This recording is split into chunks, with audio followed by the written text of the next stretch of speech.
გერმანიას ახალი კოალიციური მთავრობა ეყოლება. ამის შესახებ გადაწყვეტილება ქრისტიან დემოკრატებმა და სოციალ-დემოკრატებმა მიიღეს.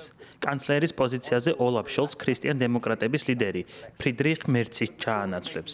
ფრიდრიხ მერცის ორპარტიულმა ბლოკმა 23 თებერვლის არჩევნებში გაიმარჯვა, თუმცა მთავრობის ჩამოსაყალიბებლად საკმარისი ხმები ვერ დააგროვა.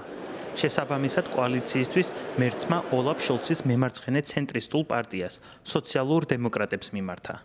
კოალიციური მთავრობის კანცლერობის კანდიდატმა განაცხადა, რომ ახალი მთავრობის პროგრამა გერმანიისთვის ახალი დასაწყისი იქნება.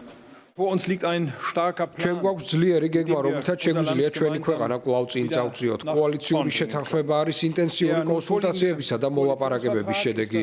თუმცა უპირველეს ყოვლისა, ეს ჩვენი ქვეყნის მოქალაქეებისთვის, ასევე ევროკავშირში ჩვენი პარტნიორებისთვის არის ძალიან ძლიერი და მკაფიო სიგნალი, რომ გერმანიას ისეთი მთავრობა ეყოლება, რომელიც ქმედით უნარიანია.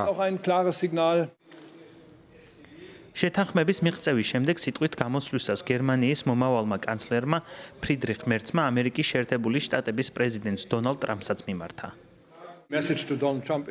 გერმანია დაბრუნდა და თავდაცვის კუთხით ვალდებულებებს შეასრულებს. გერმანია მზადაა საკუთარი კონკურენტ უნარიანობა გააძლიეროს და ეს მხოლოდ გერმანიას არ ეხება, არამედ ევროკავშირსაც. ევროკავშირში გერმანია კვლავ იქნება ძალიან ძლიერი პარტნიორი და ჩვენ მას წინ წამოვწევთ. სოციალ-დემოკრატების ერთ-ერთმა ლიდერმა ლარს კლინგბაილმა განაცხადა, რომ ახალი მთავრობის ერთ-ერთი მთავარი მიზანი ეკონომიკის გაძლიერება იქნება. ეკონომიკა უნდა გაიზარდოს, ჩვენ უზრუნველყოფთ სამუშაო ადგილების შექმნას, გავაძლიერებთ ჩვენს ქვეყანას და ინდუსტრიებს. ამ კუთხით ახლო მომავალში უფრო მეტი ინვესტიცია უნდა ჩაიდოს პროგრამაში დამზადებულია გერმანიაში.